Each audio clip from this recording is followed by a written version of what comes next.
నమస్తే JK news కి స్వాగతం.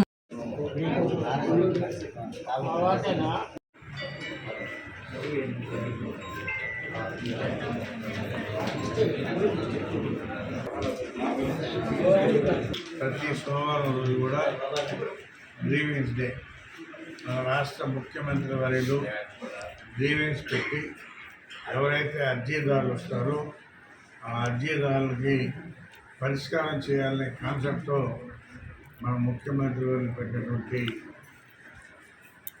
ఇది అందులో భాగంగా ఈరోజు మున్సిపాలిటీలో పాల్గొని మన అర్జీలన్నీ కూడా స్వీకరించాం. టోటల్గా 92 అర్జీలు ఇచ్చారు. వాటన్నిటికి కూడా పరిష్కారం చేసి ఏదైనా చేయలేకపోతే కూడా వాళ్ళకి లెటర్ రూపైన రిప్లై కూడా ఇచ్చే ఏర్పాటు కూడా చేస్తామని చెప్పని కూడా తెలియజేస్తా ఉన్నాం. అదేవిధంగా ఈరోజు రాష్ట్రంలో ఆర్థిక ఇబ్బందులున్నా మన ముఖ్యమంత్రి ధైర్యంగా ఎక్కడ కూడా ఎలాంటి లోటు లేకుండా ఈ రాష్ట్రానికి నిధులు విడుదల చేస్తూ ఉన్నాడు. మన మున్సిపాలిటీకి 2,12,00,000 ఒకటి, మళ్ళా అమృతలో 114 కోట్లు,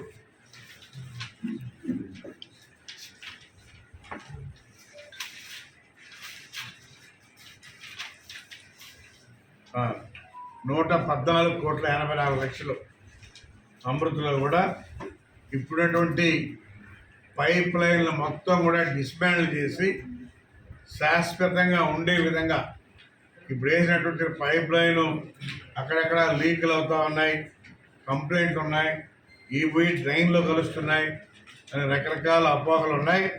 కాబట్టి ముందు ప్రజల ఆరోగ్యాన్ని ముఖ్యం అని చెప్పి మన ముఖ్యమంత్రి ఆలోచించి కంప్లీట్గా ఉన్నటువంటి పైప్ లైన్ మొత్తం రిమూవ్ చేసి కొత్త పైప్ లైన్ కూడా వేసి మంచి నీళ్లు ప్రతి ఇంటికి కూడా మనం గతంలో ఏమైతే చెప్పామో ట్యాప్ సిస్టమ్ ఇచ్చి ప్రతి ఇంటికి మినరల్ వాటర్ ఇస్తామని చెప్పాం.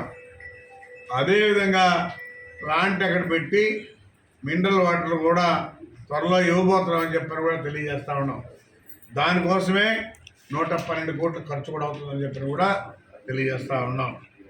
ఏవైతే చెప్పామో తూచా తప్పకుండా ఎన్ని ఇబ్బందులున్నా ముఖ్యమంత్రి చెప్పినటువంటివి అన్నీ కూడా చేస్తూ ఉన్నాం.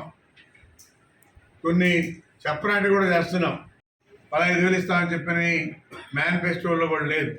అయినా కూడా వాళ్ళ కష్టాన్ని చూసి వాళ్ళ పేదరికాన్ని చూసి వాళ్ళకి చేతినివ్వాలనే కాన్సెప్ట్తో ప్రతి ఆటోకి వాళ్ళ కుటుంబానికి 15,000 రూపాయలు రాష్ట్రంలో పేదరికం లేనటువంటి రాష్ట్రంగా చేయాలన్నది హైదరాబాద్ నుంచి కొత్త చదువుతో వచ్చాం. రాజధాని నిర్మించుకుంటా ఉన్నాం.